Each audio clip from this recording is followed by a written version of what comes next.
하나님 말씀은 로마서 5장입니다.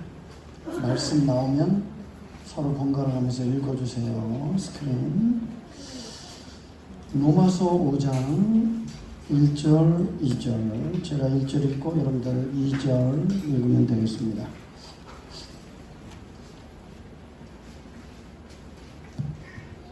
로마서 5장 1절입니다. 그러므로 우리가 믿음으로 의롭다 하심을 받았으니 우리 주 예수 그리스도로 말미암아 하나님과 화평을 누리자.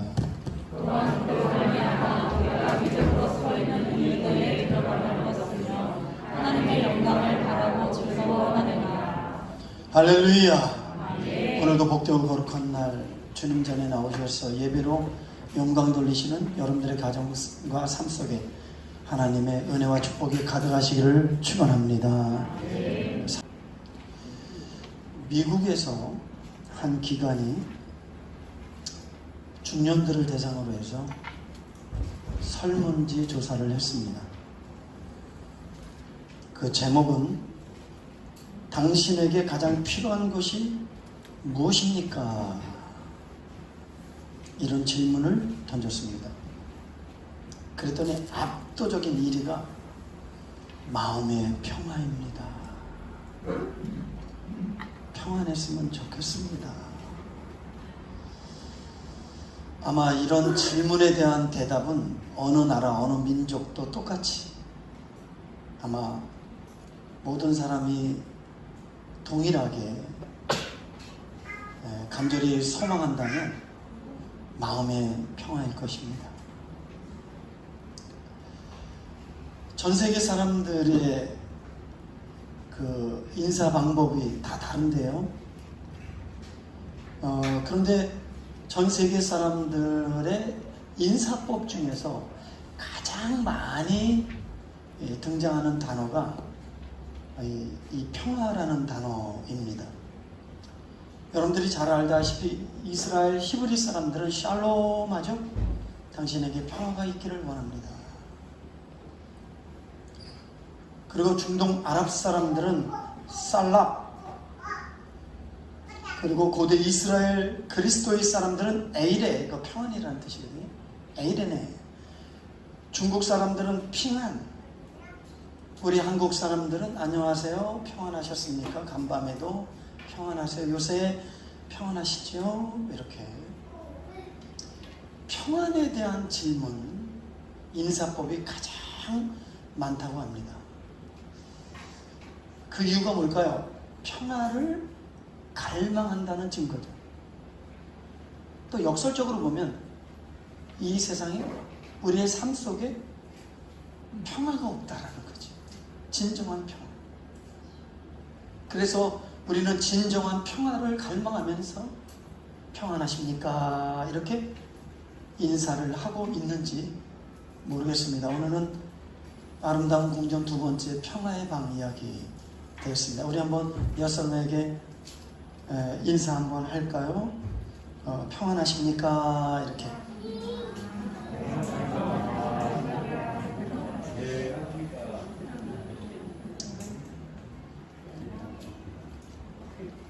이 20세기의 가장 위대한 신학자이며 철학자인 폴 틸리는 우리 인간의 평화를 깨트리는 두 요소가 있다. 그 두 가지가 뭐냐면 두려움과 불안. 뭐라고요? 네, 두려움과 불안. 거기 우리 철학경에 두 사자를 보고 도망갔던 겁재기와 불안시. 이 두려움과 불안인데요. 폴 틸리는 두려움보다 이 불안이 다루기가 훨씬 더 힘들대요. 그 이유가 뭐냐면 두려움은 대상이 보인대요. 근데 불안은 대상이 보이지 않기 때문에 더 불안하대요. 그러면서 이 폴 틸리가 얘기하는 게 인간의 모든 불안, 이 불안증, 불안병, 이 불안의 근본적인 원인은 죽음으로부터 온다. 뭐라고요? 죽음 때문에 온대요. 근본적인 근원이요. 근원지는. 왜 그러면 죽음 때문에 오느냐? 죽음은 모든 것을 빼앗아가기 때문에 그렇다.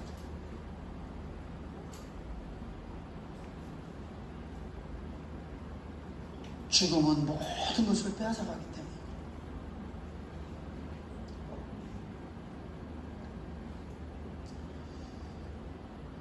성경적으로 그러면 이 불안에 대한 해석을 해보면 히브리서 9장 27절 한 번 죽은 것은 사람에게 정하신 바다. 그 외에는 뭐가 있다?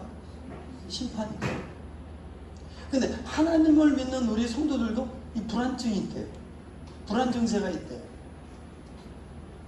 이 불안의 근본적인 원인이 뭐냐? 한 번 죽은 것은 정하신 바요. 우리가 죽어요. 인생을 결산한 날이 있고 하나님 앞에 그 외에는 뭐? 심판이 있다. 하나님 앞에 서야 된다는 거예요.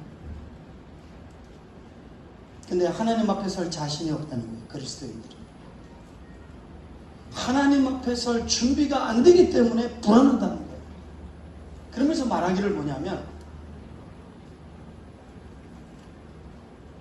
인간의 근본적인 불안의 원인은 죽음이고 우리 그리스도인들은 하나님의 심판인데 하나님 앞에 서기 위해서 가장 먼저 준비해야 될 게 하나님과의 화해다. 뭐라고요?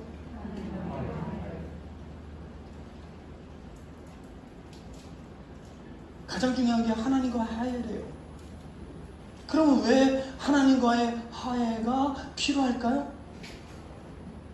우리 인간은 태어나면서부터 여러분들이 원하든 원치 않든 모든 인간은 하나님과 불화 가운데 태어납니다. 그를 성경은 원수 되었다 이렇게 얘기합니다. 엄마 성경 읽어볼까요? 자, 우리 한번 21절, 22절 다 같이 시작. 그의 십자가의 대로 나는 곧 땅에 있는 것들이나 하늘에 있는 것들이 그런 말미암아 자기와 화목하게 되기를 기뻐하심이라. 전에 악한 행실로 우리가 태어나면서 하나님과 원수되어 불목 가운데 태어난다. 그 원인은 원죄입니다. 원조상 아담이 하나님 앞에 범죄함으로 하나님과 원수가 됐다.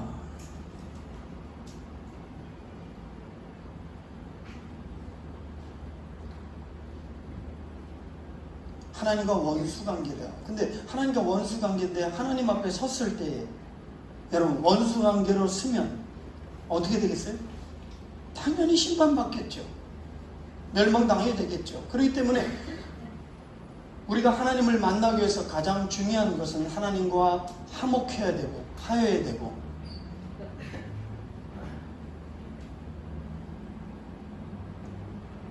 하나님과 평화를 누려야 될 줄 믿습니다. 그런데 인간의 삶의 불안, 인간의 모든 삶의 불안의 밑바탕에는 죄가 도사리고 있다. 뭐라고요? 불확해하는 원인, 그게 죄래요. 죄 때문에 하나님과 인간 사이에 불화하고 평화가 깨지고 인간과 인간 사이의 죄 때문에 평화가 깨지고 국가와 국가 간의 죄 때문에 평화가 깨지고 가족 간의 평화가 깨지는 것, 그 안에 죄가 도스리고 있다. 화목하기 위해서 우리가 뭐요? 이 죄 문제를 해결하지 않으면 절대 화목할 수 없다. 근데 이 죄의 바이러스의 백신은 이 세상에 없죠? 우리 현대 모든 병의 원인이 스트레스래요. 스트레스. 인간 모든 삶의 불행의 원인, 불화의 원인, 죄예요. 그러면 이 죄를 어디서 해결받을 수 있을까요? 바로 전번연의 크리스찬의 이 신앙생활의 출발은 어디서부터 시작됐냐면 죄의 각성이에요. 아, 내가 죄인이었구나. 근데 자기가 죄인지 모르고 살았어요. 착하게 살면 되지, 뭐 악한 짓 안 하고 남에게 선한 일 하면 그게 인간다움이고, 인간다움게 살면 남은 가겠지. 자기가 흉악한 죄인이라는 걸 몰랐어요. 하나님과 원수되었다는 걸 몰랐어요. 이 죄의 바이러스 때문에 자기가 이것 때문에 내가 왜 뭘 해도, 뭘 마셔도, 뭘 먹어도, 여행 가도 기쁘지 않을까? 왜 진정한 평안이 없을까? 자유가 없을까? 행복이 없을까? 기쁨이 없을까? 몰랐어요. 단순한 육체적 만족에 하하, 호호, 순간의 만족을 누리는 면으로 위안을 받았지만 돌아서면 허전한 거예요. 인생이 공허한 거예요. 먹고 나면 공허해요. 여행 끝나고 나면 공허해요. 그 근본적인 문제를 몰랐는데 크리스찬이 마치 여러분들이 건강진단을 위해서 병원에 가면 청진기, 엑스레이, MR을 찍어. 몰랐던 병이 발견이 되듯이 하나님의 말씀 앞에 쓰니까 하나님의 말씀이 막 엑스레이, MR을 찍게 하셔서 성령의 조명으로 비춰주셨다 그래요. 내 어두운 심령에 성령의 조명해 주시니까 내가 죄인이구나. 죄로 망하게 되었구나.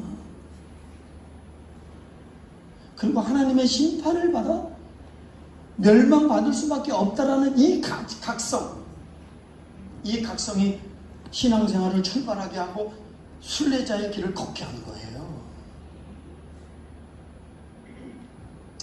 교회는 영적인 병원인 줄 믿습니다. 청교도 신앙에서 목사는 영적인 의사다. 진단을 잘해야 된다.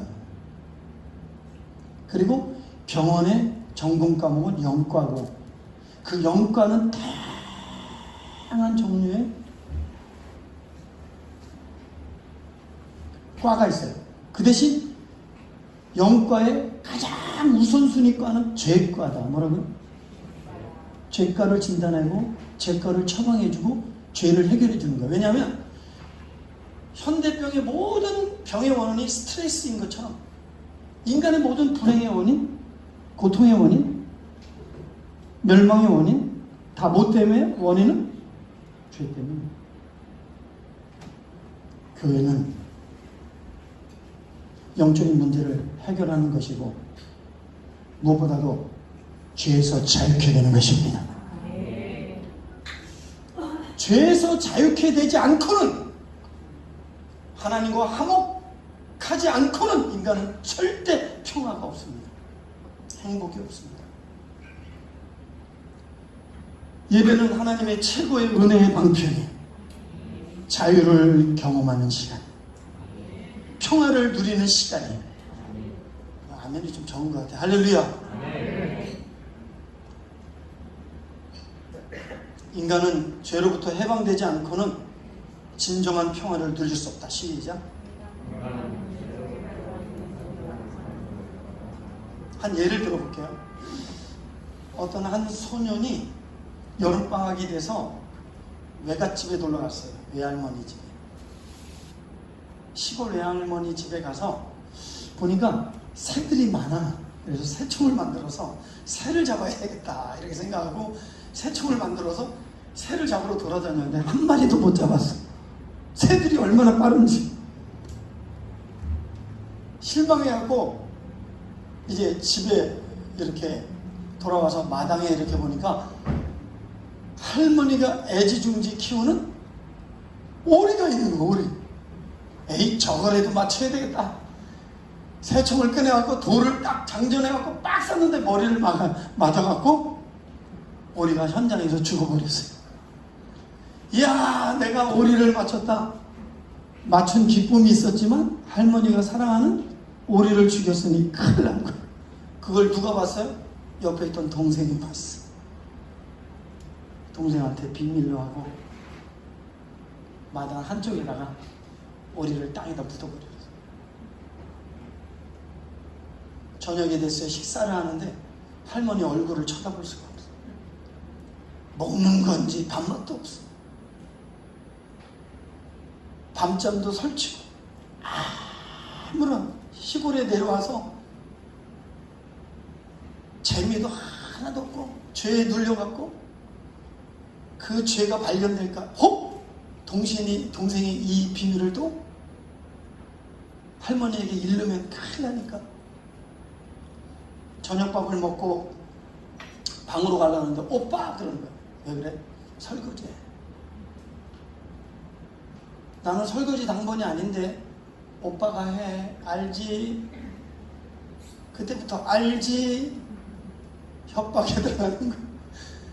그래서 동생의 종이 되는 거야. 그런데 무엇보다도 할머니 얼굴을 볼 수가 없어. 할머니가 늘 등 두들겨주고 안아주고 사랑한다고 뽀뽀해주고. 근데 할머니를 점점 피하고 멀리하기 시작하는 거야. 이러다가는 내가 동생의 노예가 되고 뭐라고요? 이실직고 해야 되겠다. 어느 날 밤에 할머니를 찾아가서 할머니 제가 고백할 게 있어요. 제가 오리를 죽였어요. 그랬더니 할머니가 하는 말이야. 뜻밖의 이런 말씀. 걱정 말아라. 내가 아까 2층에서 청소하다가 내가 오리를 싸서 죽이고 마당에 파묻는 것까지 다 보았다. 나는 이미 다 용서했으니 안심하고 자거라. 그리고 손자를 꼭 품에 안겨주고 축복 기도를 해줍니다. 여러분 한번 생각해 보세요. 이 소년이 얼마나 기뻤을까? 그죠?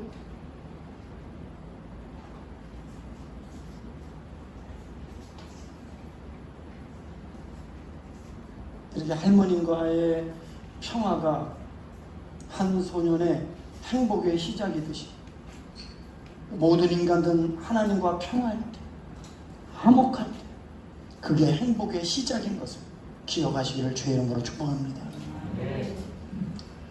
이 소년은 얼마나 기뻤는지 몰라요. 홀가분한 마음과 양심의 평화와 마음의 자유를 얻게 됐어요. 그날 밤 깊이 잠에 듭니다. 이게 평화의 밤을 상징하는 거예요. 할머니 품속에서 용서를 받는 것이 십자가 언덕인 것입니다.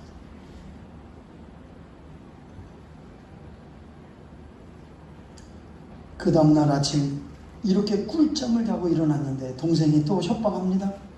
전혀 두렵지 않습니다. 왜? 어젯밤 이미 할머니와 평화 속에서 자유를 누렸기 때문에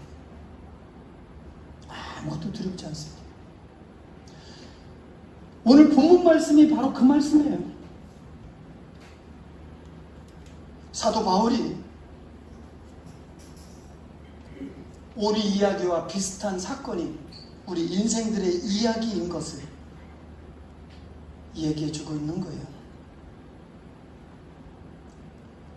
인간이 범죄함으로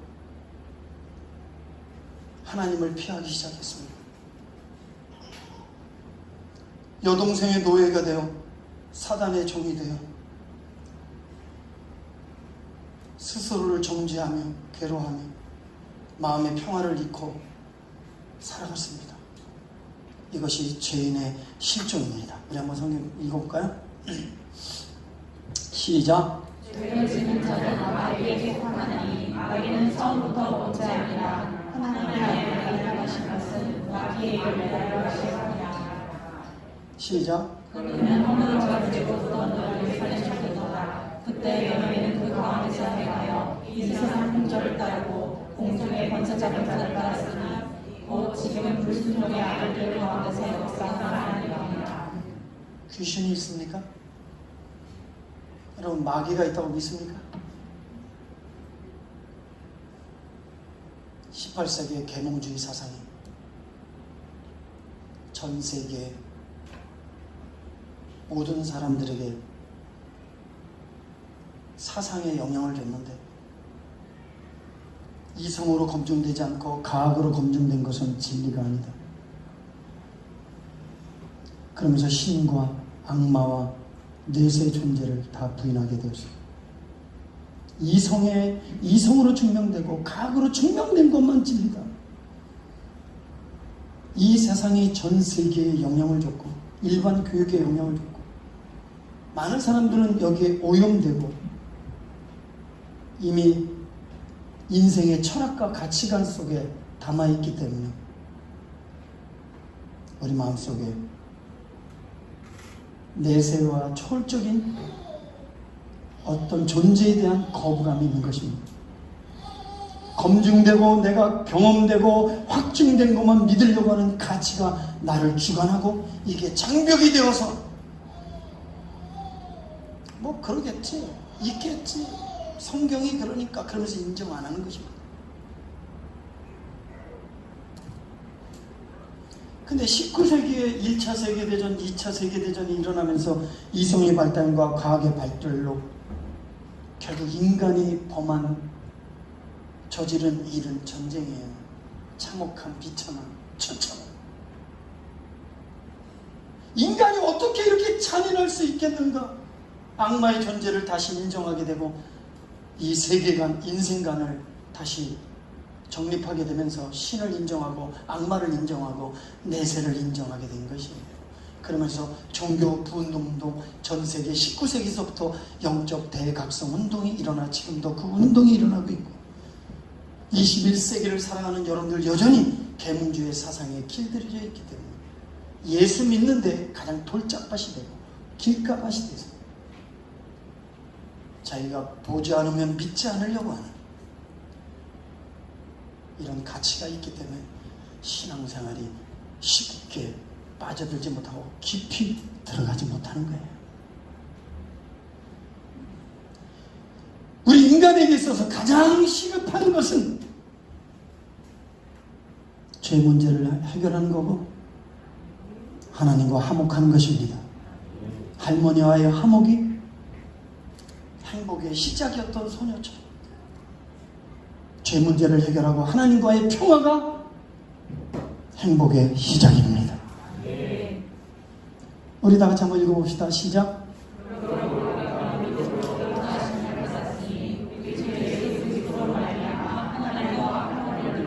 아멘. 예수 우리 왕이여 이곳에 오셔서. 제가 이 찬양을 부를 때 우리 가운데 내 심령에 주님 제발 와주세요 하지만 여기가 쓰레기통인데 주님이 모실 만한 그릇이 아닌데 교만, 오만, 욕심, 정욕, 세상 자랑, 구절물통이 구절물통. 저 마구간보다 더 들어온 우리의 심령, 우리의 모습 속에 주님이 어떻게 보시겠어요? 그 노래를 부를 때마다 송구스럽고 죄송한데 오늘은 우리 예수님께 카페트를 깔아드렸습니다. 뭐라고요? 왕이 외국으로 이렇게 방문하면 그 빨간 카페트 없이는 내려오지 않아요. 어디 왕을 영접할 때 왕궁, 청와대 이럴 때 카페트를 쫙 깔아주죠. 마음의 카페트를 깔자. 우리 교회에도 오늘 이 예배 속에 하나님이 오시도록 예수 그리스도의 보혈의 카페트를 깔자. 그럼 주님은 그 카페트 때문에 걸어오시는 거예요. 아멘. 하나님, 나는 비록 죄인이고 부끄럽지만 예수 그리스도의 보혈의 카페트를 깔아드리오니 내게 임재하옵소서. 우리 교회에 임재하옵소서.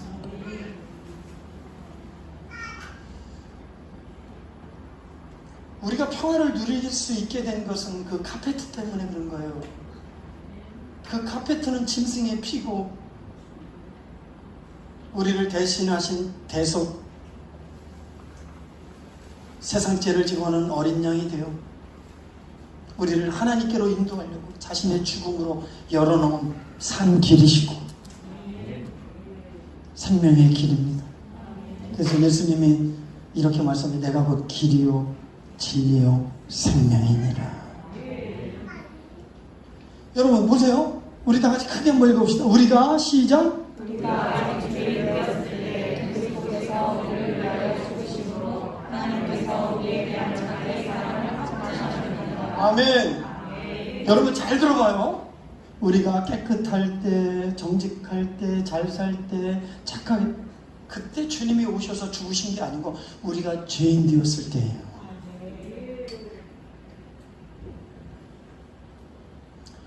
그러니까 누구도 자랑치 못하게 하려 하심이니라. 하나님의 은혜입니다. 은혜라고 하는 것은 도저히 받을 수 없는 사람이 거저 주시는 하나님의 호의, 하나님의 은혜로 주시는 하나님의 사랑이다.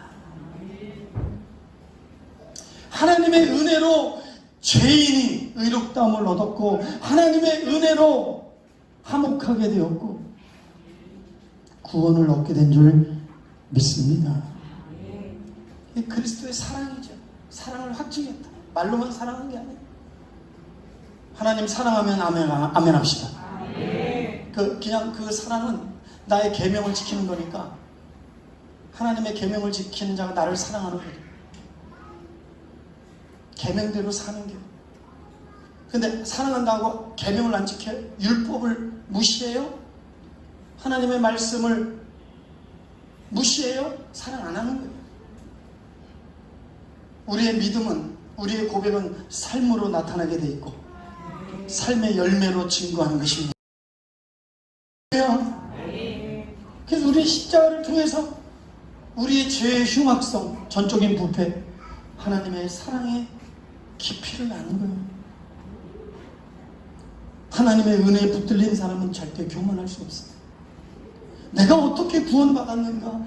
받을 수 없는, 도저히 받을 수 없는 사람에게 거저 주시는 하나님의 은혜로 의롭다함을 얻고 자녀가 되었다라고 한다면 우린 절대로 판단의 자리, 정죄의 자리에 앉을 수 없어요.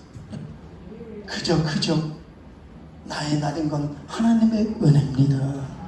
하나님의 은혜입니다.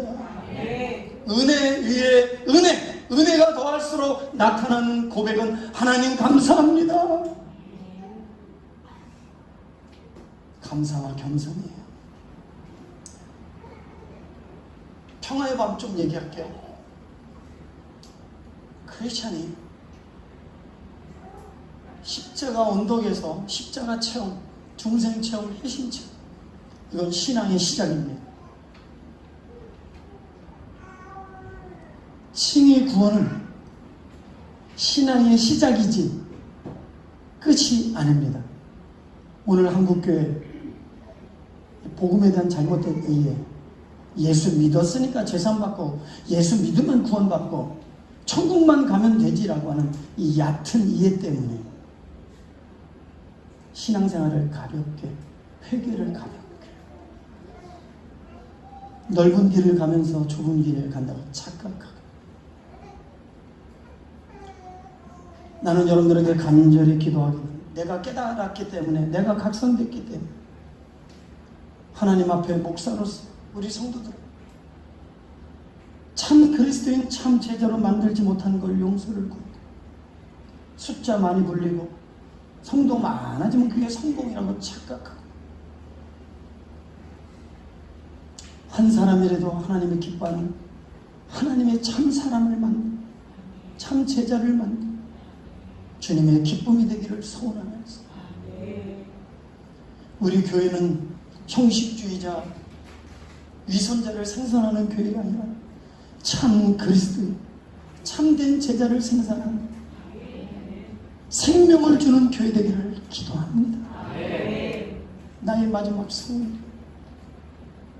목사로서 저도 전통적인 교회를 배워서 전통적인 선배의 길을 가렀기 때문에 그게 잘하는 거로 착각했어요. 아니에요. 오늘 이 말씀을 듣는 자에게 복이 있을 줄 믿고 자기를 철저히 점검하고 성찰하면서 저에게 지금 철로역경 배우는 대구 연합회 장로들 뭐라고 고백하는지 알아요? 여러분 충격적인 고백을 합니다. 이거 안 했으면 난 큰일 날 뻔했다. 이름만 대도 내놓으라는 장로님이 뭐라 그러는지 알아요? 구원의 기쁨을 해결했으면 좋겠다. 내게 구원의 기쁨과 감격이 있었으면 좋겠다. 이게 존 버년의 그가 영적 각성을 일어나게 했던 근본적인 원이에요. 내게는 왜 이 확신이 없을까? 내게는 왜 이 기쁨이 없을까? 2년 동안 씨름하면서 종교생활 했던 거를 애통하면서 이 기쁨과 이 감격을 내게 주옵소서. 깜짝 놀랐어요.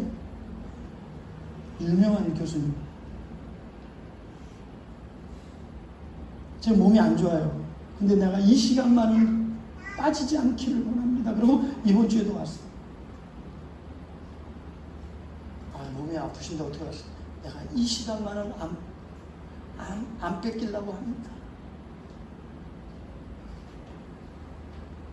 여러분들이 이 말씀을 듣고 있는 것이 행복이고 기쁨이고 은혜인 것을 알고 우리 성도들이 다시 한번 이제 이 세상이 심상치 않습니다. 가볍게 듣지 마세요. 노아의 때 사람들처럼 주님이 오실 날이 가까웠고 이 세상의 현상들이 나타나는 현상들이 성경의 말세에 나타나는 현상과 아주 흡사하고 유사하게 나타나고 있습니다. 하나님 말씀 앞에 비춰 내 신앙을 점검하고 내가 옳은 길을 가고 있는 참된 신앙생활을 하고 있는 것, 내게 천상의 소망이 있는 주님 앞에 설 때 당당할까 기뻐할까? 다른 거 없어요. 비본질에 신경 쓸 거 없어요. 이제 본질, 다른 사람 신경 쓸 거 없어요. 하나님과 나의 교통, 내가 하나님 앞에 정말 참된 그리스도인의 길을 걷고 있는가? 내가 지금 죽어도 구원받을 수 있는가? 천성에 가서 하나님 앞에 설 때 착하고 충성된 종으로 하나님이 나를 평가해 주실까?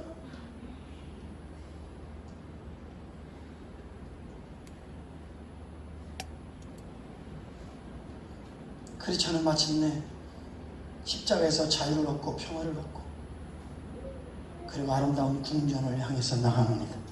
영화 보겠습니다. 아무리 어렵고 아무리 손해 보여도 난 왕의 길을 가야 하니까.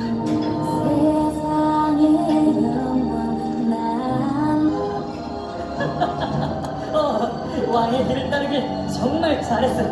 왜냐하면 한 걸음 뗄 때마다 그분은 나에게 자유를 주시니까.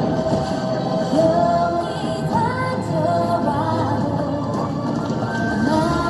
주여 소망되소서. 나는 자유다. 무슨 일이 있었는지 알아요, 크리스찬? 당신들은 누구죠? 우린 왕의 사자들이에요. 무슨 일이 있었는지 이해가 가요? 먼저 새 침을 벗겨주셨죠. 그리고 저에게 새 삶을 주셨어요. 맞아요, 그러셨어요. 새로운 삶에는 새로운 옷이 있어야죠. 왕께서 당신을 그분과 같이 만드셨으니 왕 앞에 그분의 자녀답게 걷도록 해요, 크리스찬. 제 마음이 감사함으로 터질 듯 벅차오릅니다.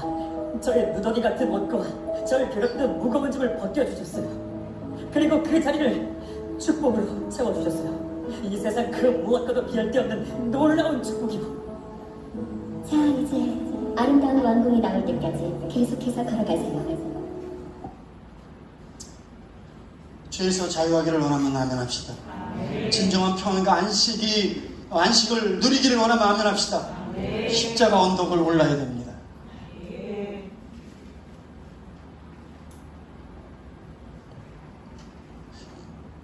이 크리스찬이 드디어 십자가 언덕을 지나서 아름다운 궁전 앞에 있습니다. 근데 이 궁전 앞에 쉽게 못 들어가요. 왜냐하면 이 순례자가 천성의 주인인 그 예수 그리스도께서 진짜인지 가짜인지, 진짜 믿음이 있는지 가짜 믿음인지, 진짜 순례자인지 아닌지를 테스트하기 위해서 두 사자를 거기다 놨다고 했습니다. 두 사자는 정부의 핍박과 국교의 핍박과 환난을 말하는 것입니다. 우리는 예수 믿는 게 너무 편해요. 너무 쉬워요. 이 근원은 카톨릭이에요. 모든 사람들 만민의 기도하는 집이다. 국교회로 가입하면 신자로 하자. 고해 성사하면 죄 없다 하자. 미사 참여하면 의롭다 하자. 복음이 뭔지, 왜 예수님 십자가에 죽으셔야 되는지, 이 피만이 왜 우리를 죄에서 자유케 하고 이롭게 하고 화평케 하는지, 하나님은 우리를 사랑해서 어떤 대가를 지불해야 되는지, 죄에 대한 각성, 심판에 대한 각성이 없기 때문에 목사들이 가볍게 예수만 믿으면 구원을 받습니다. 사형리 책자 하나 갖고 결단만 하면 됩니다. 거저 주시는 하나님의 사랑을 왜 믿지 못합니까? 받아들이세요. 값싼 복음을 증거해서 거짓 확신을 갖고 일시적인 믿음으로 신앙생활하다가 어려움만 있으면 도망가고 부인하고 쉽게 넓은 길을 걸으며 신앙생활 하려고 하는, 내가 하고 싶은 건 다 하면서, 그것은 좁은 길이 아닙니다. 주님이 하고 싶은 거 다 하며 이 길을 걸었습니까? 주님이 가신 길만이 생명입니다. 구원입니다. 영생입니다. 쉽지 않은 길이에요. 우리는 주님만 따라가면 되는 것입니다. 그래서 여기서 테스트하는 거예요. 당신은 어디로 왔으며 왜 가며 어디로 갑니까? 순례의 길은 왜 출발하게 되었습니까? 왜 가족들은 안 데려왔습니까? 당신은 이 순례의 길 동안에 무슨 체험을 했습니까? 이런 질문들을 통하여 이 사람이 진짜 영적 각성이 있는 사람이고, 십자와 채심, 회심 체험이 있는 사람이고, 성경에 대한 지식이 올바르고 바른 구원관, 신앙관을 갖고 있는 사람이고, 일시적인가 관념적인가 감정적인 종교적으로 주님을 따르고 있는가, 아니면 어떤 고난이 와도 나는 가리라 주님을 선택하고 내가 주님을 위해서 기꺼이 고난을 기쁨으로 알면서, 내가 어떤 절망의 수렁에 사망의 음침한 골짜기에 떨어져도 나는 오직 주님 한 분만으로, 그분을 믿는 믿음으로 나는 이겨내리라. 이게 진짜 아닙니까? 합격. 당신은 이 성찬에 참여할 자격자, 성도의 교통, 교제할 수 있는 자격자, 교회를 통한 아름다운 궁전, 하나님의 천국을 맛볼 수 있는 자격자, 그를 교회 안으로 들어오게 하고 이 가정 속에서 하나님의 축복을 맛보고 누리게 합니다. 사랑하는 성도, 우리 예수 믿는다는 건 단순히 재산 받고 평화를 누리는 것 그 이상의 선물 보따리가 가득합니다. 단순히 제사 안 받고 천국 가고 평화를 얻었다. 그 이상의 기쁨, 은혜의 자리로 나가야 됩니다. 할렐루야. 다 같이 읽읍시다. 시작.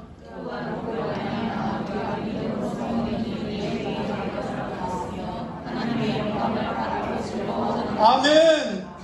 사도 바울이 감옥 속에서도 찬송하고 즐거워하면서 기뻐할 수 있는 감옥 속에서의 자유와 그 평안, 그 어떤 것도 사도 바울의 이 기쁨을 빼앗아갈 수 없는 감격과 은혜가 그 속에 충만했습니다. 그 이유가 뭘까요? 이거예요, 여러분. 다 같이 읽겠습니다. 시작. 우리 지혜와 계시의 너희에게 주사 하나님을 알게 하시고, 너희 마음의 문을 밝히사 그의 부르심의 소망이 무엇이며 성도 안에서 그 너희의 영광의 풍성함이 무엇이며 그의 힘의 위력으로 역사하심을 따라 믿는 우리에게 주신 능력에 지극히 크신 이유가 것을 너희가 알게 하시기를 바랍니다. 하나님이 열어주시지 않으면 보이지 않습니다. 이성으로는 절대 안 보이는 것입니다. 성경을 열독해도 안 보이는 것입니다. 계시와 영을 부어주시고 우리의 눈을 밝히는 특수 은혜, 그 은혜만이 하나님의 세계를 보게 될 것입니다. 기도하셔야 돼요. 바울은 이거를 보게 됐고 지금 받는 고난은 아무것도 아닌 거예요. 이 시생은 아무것도 아닌 거예요. 그러니까 즐거워하고 기뻐할 수 있었던 것입니다. 시간이 많이 갔지만 우리 여기가 층이에요. 이게 노란색이 영하고 성하고 영합니다. 우리 기독교의 3대 구원관 따라합니다. 칭의, 성화, 영화. 이거 구분할 줄 아십니까? 기독교의 가장 구원관, 기본 구원관.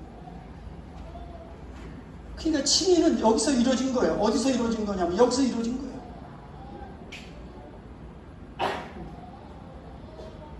이 칭의에 대해서, 칭의 구원에 대해서 가장 잘 표현한 게 그 탕자의 비유예요. 탕자의 비유. 둘째 아들이 아버지의 재산을 가지고 고집 부리고 세상으로 나가지 않습니까? 모든 사람들은 탕자예요. 근데 옛날 그 유대 사회에서 아버지가 죽기 전에 재산을 주세요 그러면 아버지 빨리 죽으세요 이런 뜻과 똑같아요. 그러니까 아버지의 가슴에 비수를 꽂고 그 재물을 갖고 세상에 나갔지만 다 뭐예요? 호랑방탕, 호랑방탕, 호랑방탕. 너 갖고 소유하고 정복하라 그랬더니 대리 주인이 됐는데 진짜 주인이 돼서 청지기가 자기가 청지기에 불과한 걸 망각하고 자기 멋대로 자기 마음대로 쓰다가 심판받는 것이지.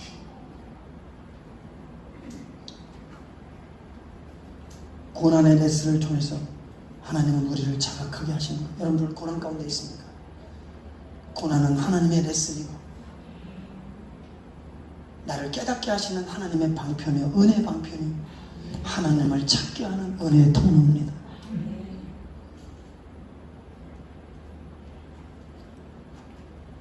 그 둘째 탕자의 비유가 바로 칭의 구원에 대해서 가장 잘 설명한 이 탕자의 귀환, 렘브란트. 근데 저는 이 그림이 둘째 탕자, 인간의 하나님을 떠났다가 하나님께로 돌아와서 신분회복, 하나님의 은혜다 이렇게 깨닫잖아요. 이 품에 안긴 저 사람이 바로 렘브란트 자기 자신을 표현한 거예요. 이번에 알았어요. 저 노숙자가 돼서 아버지 품 안에 있는 저 아들, 이 렘브란트는 대단한 화가죠. 명성과 부귀를 얻은 사람이죠. 그런데 이 사람에게 비극적인 일이 연속으로 일어납니다. 아들을 잃고 큰딸을 잃었어. 작은 결혼을 두 번째 아내 역시 곁을 떠납니다. 그리고 재물과 명성을 잃어버립니다.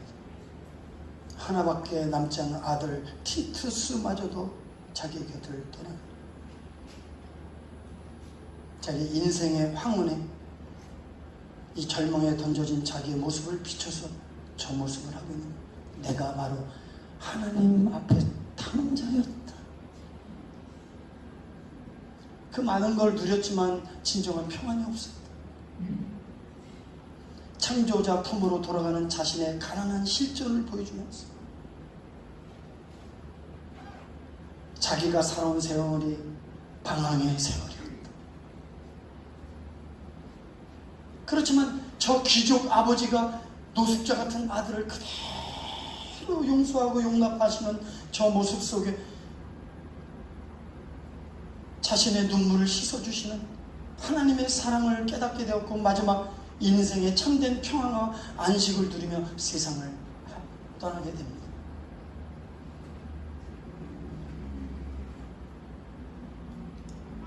사랑하는 성도 여러분,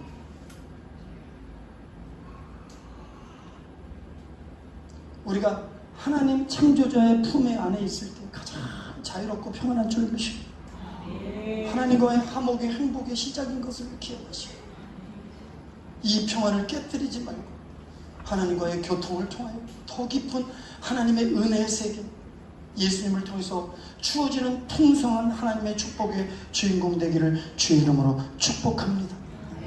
바로 이 존 보년도 바로 자기 자신이 탕자하고 하나님의 은혜로 용서함을 받았고, 그리고 뭐예요? 아름다운 궁전에서 뭐예요?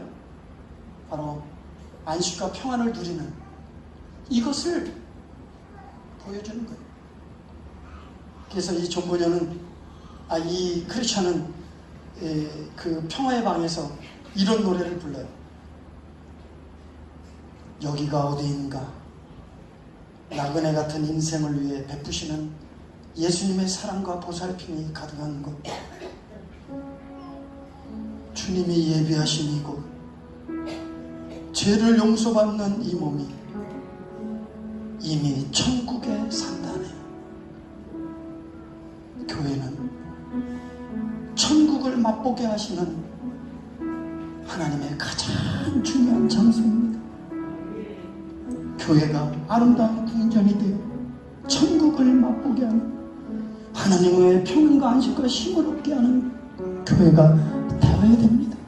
평화를 깨뜨리면 안 됩니다.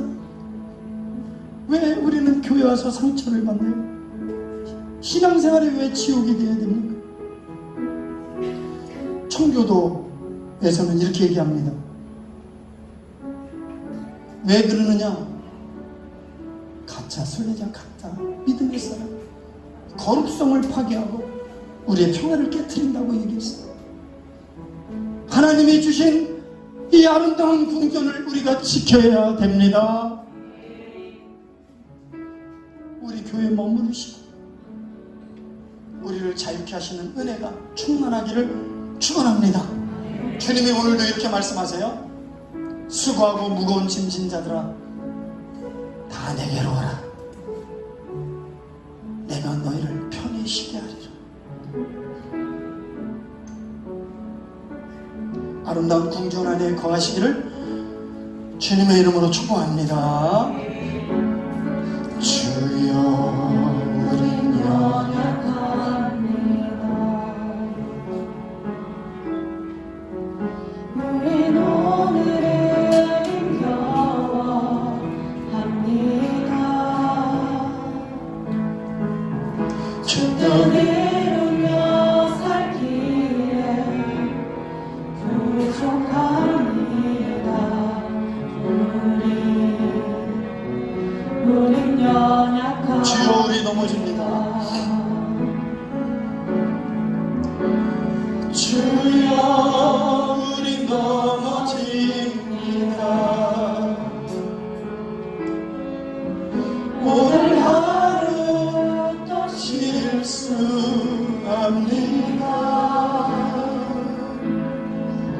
주의 긍휼을 구하는 죄인입니다.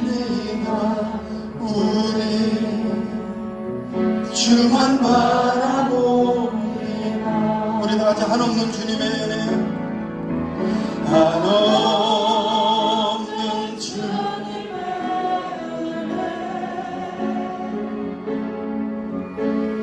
온 세상 위에 넘칩니다. 가릴 수 없는 주여, 온 땅 위에 충만, 온 땅 위에 충만합니다. 주님만이 길이오니